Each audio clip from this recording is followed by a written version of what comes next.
Crickstar, with reflexes that could track hummingbird-fast projectiles, didn't even see the human's first strike. One moment the human was standing 3 meters away. The next Crickstar was doubled over, gasping as pain exploded through his armored torso. Somehow, impossibly, the human had hit him hard enough to crack his natural body armor. Before Crickstar could recover, Marcus was moving again. The Krulorian tried to grab him with his forearms, but the human seemed to flow like liquid, appearing and disappearing around his guard. Each strike was precise, targeting nerve clusters and joint connections that Crickstar didn't even know existed on his own body.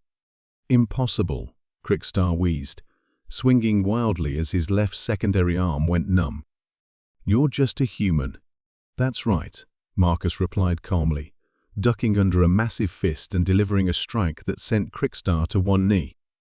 "I'm from a planet where the weather can kill you. The animals can kill you. The plants can kill you. And sometimes the ground itself tries to kill you.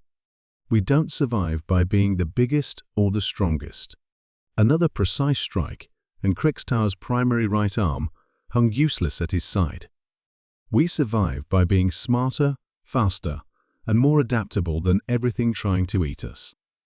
Crickstar attempted one last desperate charge, his remaining functional arm reaching for the human's throat. Marcus sidestepped effortlessly and struck once more.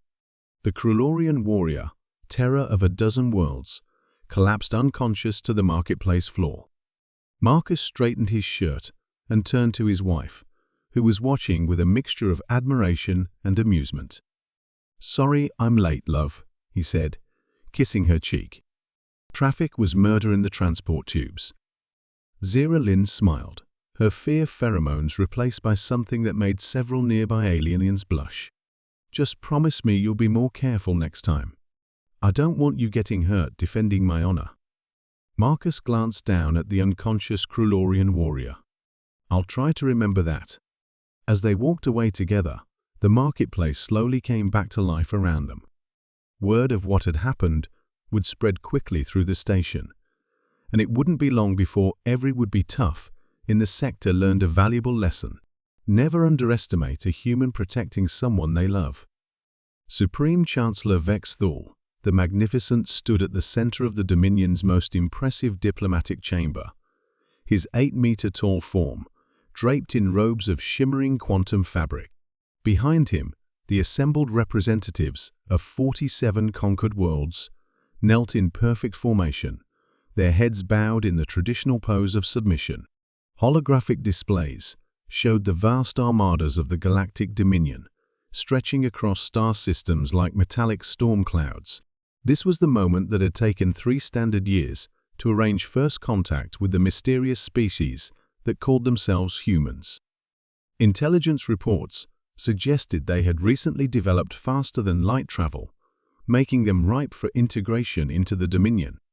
The process was always the same: demonstrate overwhelming power, demand submission, add another species to the collective.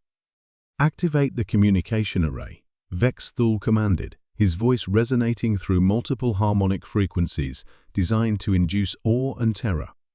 "Let us welcome these humans to their new reality." The massive viewscreen flickered to life, revealing the bridge of the human vessel HSS Discovery. Vex Thul had expected to see cowering primitives, perhaps some desperate attempts at military posturing. Instead, he found himself looking at 5 humans in simple blue uniforms, and they were laughing. Not nervous laughter or hysterical fear laughter. They were genuinely, heartily amused by something, wiping tears from their eyes and trying to compose themselves.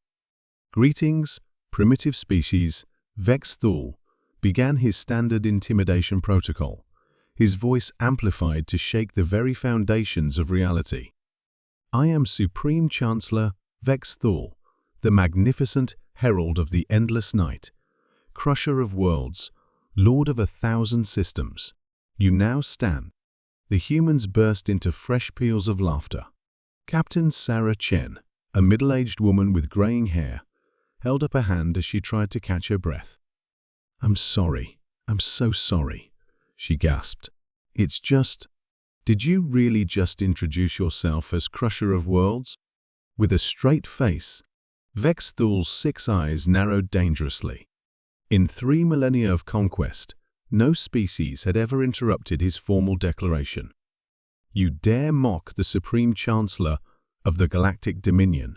Oh no, not mocking, said Lieutenant Rodriguez, the ship's communications officer, wiping his eyes. It's just, that's exactly what my 8-year-old nephew calls himself when he's playing with action figures. Supreme Chancellor, Destroyer of Toys or something. Dr. Kim, the expedition's xenobiologist, was studying her scanner readings with academic interest. Fascinating. The psychological profile suggests classic compensation behavior. The elaborate titles, the oversized robes, the theatrical lighting, its textbook insecurity manifestation. SILANCE. Vex Thul roared, causing several of the kneeling delegates behind him to whimper. You will show proper respect to your new overlords, or face the consequences. Captain Chen managed to compose herself somewhat. Look, Vex. Can I call you Vex? This whole Galactic Dominion thing is very impressive, really. But before we get to the threatening part, I have to ask, have you actually seen our planet? Your primitive world is of no concern to. Because Earth is basically a giant death trap, interrupted Chief Engineer OK4 cheerfully. I mean, the whole thing is a molten ball of magma with a thin crust floating on top.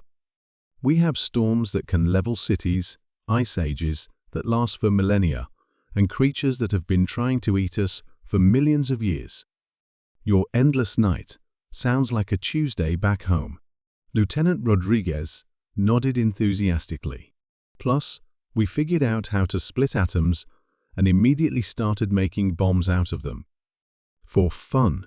Then we stuck them on rockets just to see what would happen. Vex Thul was beginning to feel confused, an emotion he hadn't experienced since ascending to power. You created weapons capable of destroying your own world. Oh, hundreds of them, Captain Chen confirmed casually. We also accidentally created